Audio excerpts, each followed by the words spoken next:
Shalom semuanya. Hari ini kita baca Matius pasal ke-8. Ayat pertama kita baca, setelah Yesus turun dari bukit, orang banyak berbondong-bondong mengikuti dia. Maka datanglah seorang yang sakit kusta kepadanya, lalu sujud menyembah dia dan berkata, Tuhan, jika Tuhan mau, Tuhan dapat mentahirkan aku. Lalu Yesus mengulurkan tangannya, menjamah orang itu dan berkata, Aku mau, jadilah engkau tahir. Seketika itu juga tahirlah orang itu daripada kustanya. Dulu saya kurang tahu tentang kehidupan rohani. Saya kira saya harus melakukan sesuatu yang baik. Aku harus berdoa baik. Aku harus melakukan hukum Taurat dengan baik-baik. Dan juga saya harus berbuat sesuatu untuk Tuhan. Itu saya dulu berpikir tentang kehidupan rohani. Waktu itu, standar kehidupan rohaniku adalah apakah ada sesuatu yang saya berbuat baik atau tidak. Jadi, kalau saya berbuat sesuatu yang baik, kira saya merasa senang. Dan juga kalau saya tidak melakukan sesuatu yang baik dan kadang berbuat dosa, saya berputus asa dan mengecewakan diriku sendiri. Semakin banyak saya membaca kitab suci, dan kitab suci ini adalah kitab yang heran sekali, bahwa kitab ini memperbarui hatiku.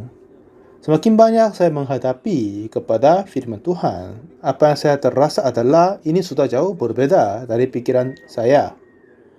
Semua kerja dari kitab ini dilaksanakan oleh Tuhan, tidak sama sekali ada hubungan dengan perbuatan manusia. Orang sakit 38 tahun, dia bangun dan berjalan, itu bukan pengusahaan diri, atau orang buta membuka matanya, atau orang tangkap dalam perzinahan, dia diselamatkan dari itu. Yang semua hal-hal itu, kalau kita melihat dan meneliti dengan baik-baik, apa perbuatan manusia adalah baik atau tidak, itu tidak begitu masalah. Jadi perempuan tangkap dalam perzinahan itu, dia harus dihukum mati, dilempar batu, ya kan? Apa yang dia melakukan untuk selamatkan diri dari waktu itu? Hanya Yesus kerja, jadi perempuan itu dapat selamatkan. Bukan dia sendiri berbuat sesuatu untuk menyelamatkan diri. Orang yang jatuh tangan penyamun juga sama. Dari Yerusalem ke Yeriko dalam perjalanannya, dia jatuh ke tangan penyamun. Bukan dia berbuat sesuatu baik untuk diselamatkan, tidak mungkin. Dan perempuan tak lengkap perzinahan, dia berbuat adalah perzinahan.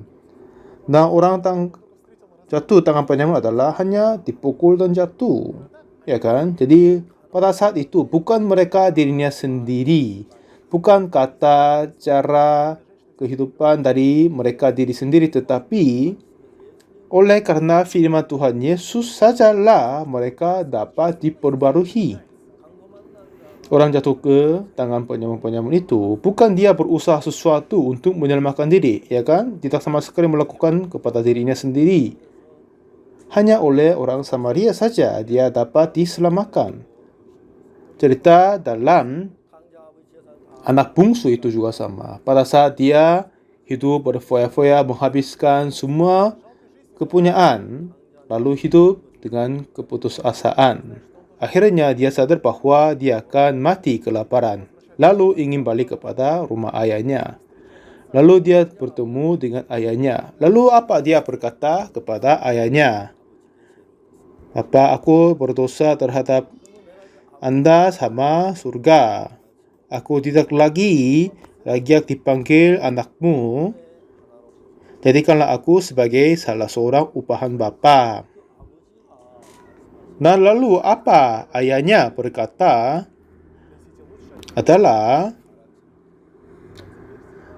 bawa kemari jubah yang terbaik, pakaikanlah itu kepadanya, dan kenakanlah cincin pada jarinya dan sepatu pada kakinya, dan ambillah anak lembu, tambun itu, sembelihlah ia, dan marilah kita makan bersukacita. Jadi tidak sama sekali anak bungsu berkata melakukan sesuatu, tetapi apa yang terjadi adalah sesuai dengan kata ayahnya. Jadi kehidupan rohani ini Sebelumnya saya menganggap bahwa perbuatan aku menentukan kehidupan rohaniku. Kalau saya berbuat sesuatu yang baik, saya merasa senang. Kalau berbuat sesuatu yang salah, saya merasa malu. Itu cara kehidupan rohani aku sebelumnya. Tetapi semakin banyak saya menghadapi kitab suci, dan apa yang saya terasa adalah apa yang saya mengenal kehidupan rohani dan apa yang kitab suci berkata sudah jauh berbeda. Di dalam kitab suci ada banyak cerita orang diperbarui. Dulu kita berpikir apa untuk diberkati, kita harus melakukan sesuatu yang baik dan berbuat bagus untuk diberkati. Tetapi di dalam Alkitab, tidak ada sama sekali ada orang yang melakukan sesuatu baik untuk dibenarkan dan diberkati. Perempuan tangkap dalam perzinahan, apa dia berbuat adalah yang jahat saja. Anak bungsu itu dia hanya menghabiskan keuangan kemilikan dari ayahnya dengan hidup foya-foya. Tetapi pada anugerah dari ayahnya masuk ke dalam kehidupannya, orang ini dapat berubah. Apa yang terjadi? Tadi Matius juga sama. Pada saat Tuhan memberi anugerah hanya melalui firman-Nya. Untuk banyak waktu Tuhan suruh nabi-nabi untuk menyampaikan firman-Nya kepada kita. Dan terakhirnya Tuhan mengutus anaknya Yesus Kristus dan berbicara melalui dia. Tuhan Yesus adalah Tuhan. Dan untuk mendekati kepada kita, untuk enak berbicara sama kita manusia, Tuhan sengaja mengutus anaknya menjadi manusia seperti kita. Jadi, kehidupan rohani kita ini tidak tergantung apakah kita berbuat sesuatu baik atau tidak. Tetapi, apa yang Tuhan melakukan untuk kita itulah yang penting sekali. Kenapa perempuan tangkap perzinahan dapat diselamatkan adalah apa dia bertobat atau menyesal, itu tidak mungkin. Tetapi perempuan ini tidak melakukan apa-apa, hanya menunggu dilemparkan batu dan mati. Tidak sama sekali melakukan apa-apa, tetapi siapa yang kerja adalah Yesus saja. Orang jatuh tangan penyamun, bagaimana dia dapat hidup kembali adalah seperti begitu. Dia dipukul setengah mati. Kalau ada yang bantu, kalau tidak ada yang bantu, dia hanya tertinggal dan mati. Dia tidak sama sekali bisa melakukan apa-apa. Pada waktu itu, orang Samaria datang dan membelas kasihan kepadanya. Jadi oleh karena orang Samaria itu sajalah, orang ini dapat diselamatkan. Jadi, di dalam kehidupan rohani kita, tidak tergantung perbuatan kita. Kalau kita memperhitungkan kehidupan rohani dengan perbuatan kita, itu semuanya yang palsu. Kalau di dalam kehidupan rohani kita, pada saat kita berdoa di gereja, atau kita tidak sama sekali absen ibadah minggu selama 3 tahun lebih, walaupun saya susah selalu mempersembahkan seperpuluhan, aku terus berbuat sesuatu yang terbaik, aku selalu menyesal dosa dan selalu bertobat. Jadi kalau di antara Anda semua, kalau saya membaca kitab, berpuasa, berdoa, melayani, kalau berada ini di dalam hatimu dan memperhitungkan ini adalah bukti kehidupan rohani adalah baik, tetapi apakah itu dapat diperbandingkan dari perbuatan Yesus Kristus? Tidak mungkin kan? Tapi masih ada banyak yang merasa senang dan gembira karena perbuatan mereka adalah baik. Tetapi apa yang kita harus tahu adalah, kalau kita merasa senang karena itu, kita akan kalah dalam kehidupan rohani. Pada saat kita datang kepada Tuhan, kalau kita membawa sesuatu hasil yang terbaik dari dibuat kita sendiri, kita akan ditolak dan kalah. Karena kita semua lahir dalam dosa dan kejahatan, dan apa saja dibuat oleh tangan manusia, Tuhan tidak sama sekali terima. Jadi pada saat kita datang kepada Tuhan, satu-satunya apa yang kita harus membawa adalah darah Yesus Kristus dan anugerahnya. Tuhan, aku sekarang ini selalu berada di dalam dosa dan kejahatan. Aku tidak sama sekali mengingat dosa apa yang saya perbuat dan tidak bisa menyebut semuanya. Aku akan terima kutuk satu kali untuk selamanya. Tetapi apa yang heran, dan berbahagia adalah Tuhan Yesus kerja untukku. Tuhan, tolong tidak mengingat apa yang saya berbuat. Tolong hapuskan itu semuanya. Tetapi lihatlah apa yang Yesus berbuat untuk saya dan terimalah aku. Tolong melihat darah Yesus Kristus dan tolong melihat penganiayaan yang Tuhan Yesus terima. Tolong melihat doa Yesus Kristus. Tetapi Tuhan, tolong tidak sama sekali melihat perbuatan aku, hanya melihat Yesus saja dan terimalah aku. Inilah bagaimana yang kehidupan rohani yang Tuhan ingin melihat di dalam hati kita. Inilah dapat dipanggil kehidupan rohani sesungguhnya. Tetapi masih jarang ada orang yang melakukan begitu. Mereka selalu berusaha sesuatu baik untuk dibenarkan dan diperhitungkan baik kepada Tuhan. Jadi Tuhan tetapi mau mendekati kepada kita, biar kita saling obrol sama firman dan Tuhan. Dan pada saat kita datang berempat mata dengan Tuhan berbicara, betapa takutnya itu, ya kan? Tetapi Tuhan Yesus sudah datang sebagai tubuh manusia, dan di dalam Yesus ada Roh Kudus, dan Tuhan ingin bekerja di dalam hati kita melalui kata keluar dari mulut Yesus Kristus.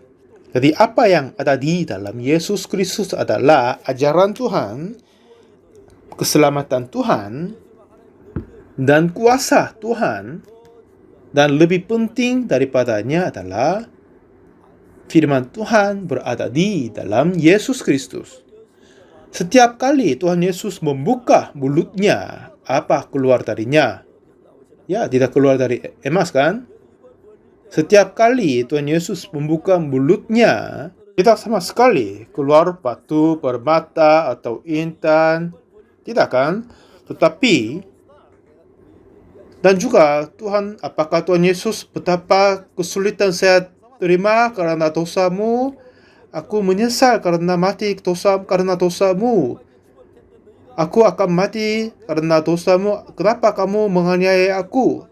Tuhan tidak sama sekali mengutuk kita seperti yang begitu. Tetapi setiap kali Tuhan Yesus membuka mulutnya, firman Tuhan selalu keluar dari mulutnya. Jadi kepada orang yang menerima firman Tuhan, dari mana dia atau perbuatan apa dia, tetapi setiap orang yang terima firman Tuhan di dalam hati mereka, Tuhan tetap hidup di dalamnya dan bekerja. Dengan melihat ini, kami terasa heran kepada Yesus Kristus. Dia adalah yang dapat dihormati dan firman Tuhan yang ada di dalam Yesus Kristus. Kalau itu masuk ke dalam hatiku, permasalahan apa, kesulitan apa ada di dalam hatiku dapat diselesaikan. Jadi, firman Tuhan yang ada di dalam Yesus Kristus mulai masuk ke dalam hati kita. Firman itu bisa membebaskan kita daripada dosa dan kesulitan dan takut kepada semuanya. Jadi karena itu, di Matius pasal 5, 6 ke 7 ini, Tuhan Yesus berkata tentang firman Tuhan. Karena firman Tuhan telah keluar dari mulut Yesus Kristus, dan itu dapat terdengar kepada telinga kita. Dan kepada orang sudah terima firman Tuhan di dalam hatinya, kepada orang yang menghadap firman Tuhan dan bertemu firman Tuhan, kepada orang yang mengalami firman Tuhan itu, kepada orang yang mengenal dan percaya firman itu, lalu firman ini dapat masuk ke dalam hati manusia itu, mengeluarkan pembencian, mengeluarkan kesulitan, ketakutan, dan penyakit, mengeluarkan kegelapan, dan mengeluarkan dosanya. Dan semua segalanya akan dikeluarkan oleh firman. Dan apa yang heran adalah, setelah firman Tuhan masuk ke dalam hati kita, Tuhan menciptakan dunia hati seperti yang Yesus mempunyai. Semakin banyak saya berpikir ulang, itu hal-hal yang hebat dan indah sekali. Saya terharu pada setiap kali saya berpikir ini. Ya, Tuhan memberi firman-Nya di dalam hatiku. Setelah firman itu masuk ke dalam hatiku, tidak sama sekali ada kegelapan di dalam hatiku. Tidak saya berbahagia karena saya menjadi kaya, mempunyai jabatan yang baik atau hidup yang mewah. Oleh sebabnya itu saya terasa bahagia, tidak mungkin. Kadang saya merasa senang dan juga kadang saya merasa susah. Kadang dianiayai, kadang ada yang tidak suka saya, ya kan? Tetapi yang heran adalah setelah firman Tuhan tetap hidup di dalam hatiku, firman itu mengeluarkan semua itu di dalam hati saya. Satu ketika, coba berpikir, satu ketika Lazarus menemukan kematian. Ya kan, dia hidup bersama dengan kedua adik perempuan, tapi dia sedang sakit, hampir mati. Hanya meninggalkan kedua adik perempuan yang tersayang, tapi mati itu sayang sekali, tidak baik. Jadi mereka panggil Yesus, tapi Yesus tidak datang. Jadi kematian ini mengambil Lazarus dan menarik seterusnya.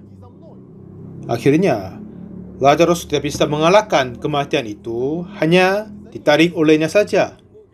Sekarang kematian menjajahi Lazarus. Lazarus menjadi hamba dari kematian. Dia hanya ditarik oleh kematian saja. Jadi Lazarus masuk ke dalam kuburan. Di situ 1-2 hari dikuasai oleh kematian. Setelah itu dia telah mati dan membusuk. Setelah itu berbau dari badannya. Tapi Yesus datang untuk bangkit Lazarus. Lazarus masih berada di dalam kuburannya. Dan Yesus berkata kepada Lazarus, "Marilah keluar Lazarus." Jadi kematian yang menangkap Lazarus itu dan berkata, Lazarus ini adalah hambaku. Aku menjajahimu, kamu tidak boleh melakukan apa-apa dengan keinginan dirimu sendiri. Jadi kematian ini tidak melepaskan Lazarus. Jadi Lazarus tertangkap dalam kematian, walaupun sedih, tapi dia harus mati. Dan dia sudah beberapa hari mati, berada di dalam kuburan. Tetapi dari luar ada suara, "Lazarus, marilah keluar." Lalu kematian pun, maut pun dengar suara itu. Katanya apa? Oh, ini suara Tuhan. Ini suara Tuhan, firman Tuhan. Katanya apa? "Lazarus, marilah keluar." Kalau saya menangkap Lazarus itu, maut ini sendiri akan mati dari Yesus. Maut ini sendiri akan kalah dari Yesus. Jadi Lazarus akan dibebaskan dari maut itu. Setelah kematian, maut ini kabur dari Lazarus. Jadi Lazarus bebaskan diri dari kematian. Setelah itu, Tuhan Yesus bangkit Lazarus. Lalu Lazarus dapat berjalan. Apa yang kerja? Firman Tuhan. Firman Tuhan Yesus yang kerja. Ya, kemungkinan kita menganggap kitab suci yang kita punya adalah bukan apa-apa, tetapi semua kitab suci adalah tulisan dari firman Tuhan, keluar dari mulut Tuhan. Kitab Yeremia juga kan? Yeremia dengar suara Tuhan dan menulis. Yesaya dengar suara Tuhan dan menulis kitab Yesaya. Mazmur, Daud, dan yang lain menulis setelah dengar suara Yesus. Matius juga, pada saat dia dengar suara Tuhan, menulis itu. Jadi sekitar 40 orang menulis ini. Semuanya sudah berbeda satu demi yang lain, tetapi mereka dengar dari yang satu, yaitu Tuhan, dan tulis itu. Oleh sebabnya itu, firman Tuhan ini selalu mengalir dengan satu arah dengan baik. Jadi, firman Tuhan Yesus dapat dinyatakan kepada banyak kumpulan orang di dekat Galilea. Dan seperti saat ini, tidak sama sekali ada yang audio, rekaman audio dan lain, tetapi Matius menulis dengan baik-baik dan tulis di dalam kitab Matius. Dan firman ini dapat kalahkan kematian, dapat kalahkan dosa, dapat kalahkan penyakit. Pada saat itu, seorang yang sakit kusta datang kepada Yesus. Setelah dia dengar suara dan firman Tuhan Yesus, akhirnya iya benar, dia bukan seorang manusia sendiri, tapi dia adalah Tuhan. Dia adalah anak Tuhan. Kalau dia berkuasa melakukan, aku pun sembuh dari penyakitku, aku dapat disembuh. Jadi dia datang kepada Yesus dan dia berkata, Tuhan, jika Tuhan mau, Tuhan dapat mentahirkan aku. Lalu Yesus berkata apa? Kamu berbau sekali, pergilah daripadaku, aku tidak berbicara denganmu. Oh, aku sibuk sekali, kenapa kamu datang kepadaku? Tuhan tidak sama sekali berkata begitu. Kalau ada yang berbicara seperti begitu di dalam kitab suci, kita sangat-sangat susah setiap saat datang kepada Tuhan. Ya kan? Iya, kalau saya datang kepada Tuhan, kalau Tuhan sibuk gimana? Ya kan? Tapi Tuhan tidak sama sekali berkata begitu. Tapi Yesus berkata, aku mau, jadilah engkau tahir. Katanya apa? Aku mau. Tuhan Yesus mau apa? Apakah Tuhan Yesus mau bahwa orang ini masih tetap sakit kusta atau sembuh darinya? Apakah Tuhan Yesus mau seseorang sakit kanker atau sembuh darinya? Apakah Tuhan Yesus mau kita berada di dalam dosa atau bebaskan dari dosa? Apakah Tuhan mau kita berada di dalam kurang percaya atau berada di dalam penuh dengan iman dan sukacita? Apakah Tuhan mau kita berada di dalam kesulitan dan kesusahan? Tuhan berkata kepada yang sakit bahwa aku mau, jadilah engkau tahir. Apa yang heran adalah, saudara, dia adalah Tuhan. Karena setelah dia berkata itu, langsung orang ini sembuh dari penyakit kusta. Hal-hal yang berbahagia dan heran, ya kan? Jadi satu firman Tuhan ini masuk ke dalam penyakit kusta. Pada saat firman Tuhan ini dapat masuk ke dalam hati orang pesakit ini, firman Tuhan tetap masuk ke dalam hatinya. Aku mau, jadilah engkau tahir. Jadi setelah firman ini masuk ke dalam hati orang sakit kusta, lalu mengeluarkan semua penyakit kusta dari tubuhnya. Jika firman Tuhan masuk ke dalam hatimu, saudara, dia akan menyembuhkan dari kita dari semua penyakit dan mengembalikan dari semua kesulitan, mengeluarkan semua kesulitan, kesusahan, dan mengantar kita ke jalur yang terbaik dan sukacita dan berbahagia. Setiap pagi bangun dan membaca kitab, dan terus berfikir tentang firman Tuhan dan mengingat kembali. Semakin banyak saya berfikir ulang dan mengingat ulang firman Tuhan, hatiku penuh dengan firman Tuhan.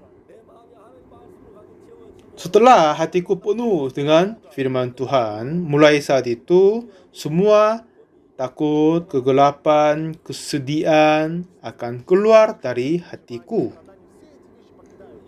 Lalu pendamaian dari Yesus Kristus dan anugerah dari Yesus Kristus dan berkat dari Yesus Kristus mulai masuk ke dalam hatiku dan menetap di dalam hatiku. Jadi Tuhan Yesus dengan ini menyembuhkan penyakit kusta melalui firman dari mulutnya. Langsung penyakit kusta ini dengar suara Yesus, dia dapat sembuh dari penyakitnya. Nah, benar sekali di dalam kehidupan rohani kita dan di dalam hati kita, jika kita mempunyai permasalahan karena kecuali firman Tuhan, ada yang pikiran-pikirannya masih ada di dalam hati kita. Kalau hati kita penuh dengan firman, tidak sama sekali ada tertinggal kesalahan di dalam hati kita. Mari kita mengeluarkan semua pikiran-pikiran yang lain dari firman Tuhan dan masukkan. Terimalah firman Tuhan di dalam hatimu. Inilah firman dari Tuhan. Setelah itu, pendamaian dari Tuhan, anugerah dari Tuhan, berkat dari Tuhan akan berlimpah-limpah di dalam hatimu masing-masing. Bagaimana Tuhan menyembuhkan penyakit kusta setelah terdengar firman-Nya? Kepada kita juga sama. Sebelum kita terima firman Tuhan, ada pikiran-pikiran yang lain masih penuh di dalam hati kita. Akhirnya hati kita menjadi sakit. Tetapi setelah kita terima firman Tuhan, akan mengakhiri semua pikiran dan firman Tuhan. Dan firman sendiri berada di dalam hati kita. Dan itu penyakit, kesulitan, tidak akan menjadi masalah. Tidak sama sekali menjadi masalah. Dan penuh dan berbahagia karena Injil dan kebenarannya. Jadi Matius adalah Tuhan Yesus sendiri, firman Tuhan bertubuh manusia datang kepada kita manusia. Tuhan Yesus adalah kayak simpanan firman Tuhan. Dia sudah menyimpan firman Tuhan penuh di dalam hatinya, dan setiap saat dia membuka mulutnya, keluar firman Tuhan darinya. Dan siapa saja terima firman dari Yesus dapat menyembuhkan dari semua segalanya dan menciptakan dunia dari Tuhan di dalamnya. Terima kasih banyak. Sampai ketemu.